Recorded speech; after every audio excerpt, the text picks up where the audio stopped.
महात्मा गांधी जी के जीवन की अद्भुत कहानी भाग 2। दोस्तों, भाग फर्स्ट का सेकंड पार्ट ये है।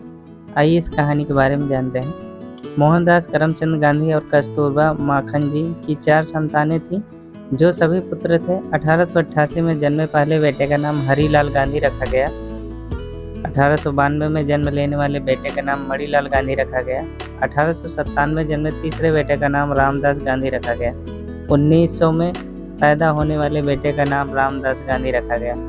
महात्मा गांधी की विदेश में शिक्षा और वकालत। उस साल 1888 में महात्मा गांधी अपने जन्मदिन से 30 दिन पहले ही इंग्लैंड में यूनिवर्सिटी कॉलेज लंदन में कानून की पढ़ाई करने गए। भारत से जाने से पहले वह अपनी माता को वचन दे दिए कि वह हमेशा शाकाहारी भोजन को अपनाए रखेंगे और मांस, शराब तथा संकीर्ण विचारधारा का त्याग करेंगे। लंदन में रहते हुए उन्होंने कई तरह के अंग्रेजों के रीति रिवाजों का अनुभव किया और अपनी माता के वचन का पालन किया। कुछ समय तक शाकाहारी भोजन न मिलने से समस्याओं का सामना किया, परंतु बाद में शाकाहारी भोजन उपलब्ध करने वाले स्थान के बारे में उन्हें पता लगा और फिर उन्होंने वहां शाकाहारी समाज की सदस्यता ग्रहण की।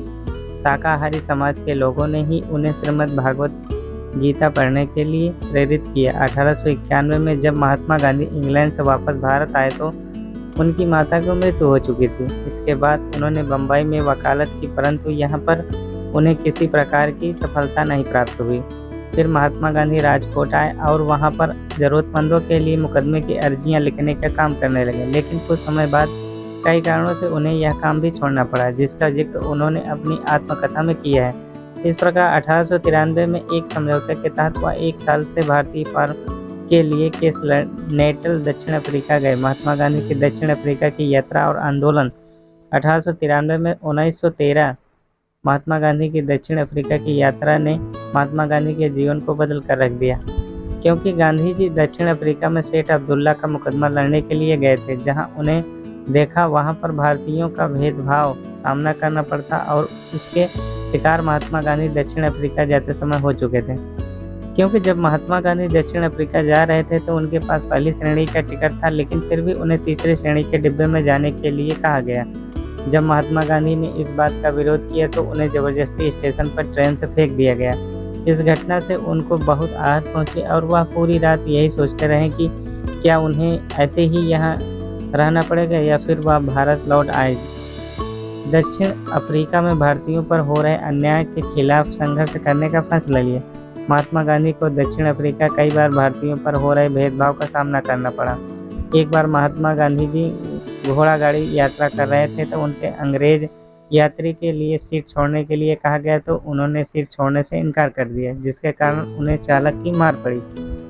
यहाँ तक कि दक्षिण अफ्रीका के कई होटलों में महात्मा गांधी को जाने से रोका गया। इसलिए गांधी जी ने भारतीय समाज के प्रति भेदभाव के खिलाफ अंग्रेजी साम्राज्य में भारतीयों को समान अधिकार देने के लिए लड़ाई लड़ने का फैसला किया। गांधी जी ने अध्ययन करने के बाद यह अनुभव किया कि हमें सबसे पहले अस्थायी संगठन की आवश्यकता है जो हमारे भारतीय हितों की रक्षा करे, और इस अस्थायी संगठन को तुरंत बनाने के लिए उन्होंने नेटाल की विधायिका और ब्रिटिश सरकार के नाम याचिकाएं लिखी और उन पर सैकड़ों भारतीयों के हस्ताक्षर कराए, लेकिन वह इसमें सफल नहीं हो पाए। लेकिन इसे भारतीयों के कष्टों और नेटाल, भारत और इंग्लैंड के अखबारों का ध्यान आकर्षित करने में सफल रहे। फिर भी उन्होंने भारतीय समाज को वहां एकजुटता किया और अस्थायी संगठन बनाने के लिए राजी किया, जिसके बाद 1894 में उन्होंने नेटाल इंडियन कांग्रेस की स्थापना किया और उसके सक्रिय सचिव बन गए। 1906 में जुलू जो कि दक्षिण अफ्रीका में था, उस समय अंग्रेजों ने नए चुनाव का लागू करने का ऐलान किया, जिसके विरोध में वहां 2 अंग्रेजों अधिकारियों को मार दिया गया। जिसके बाद अंग्रेजों ने उनके खिलाफ युद्ध किया। तब गांधी जी ने अंग्रेजों से कहा कि वह भारतीय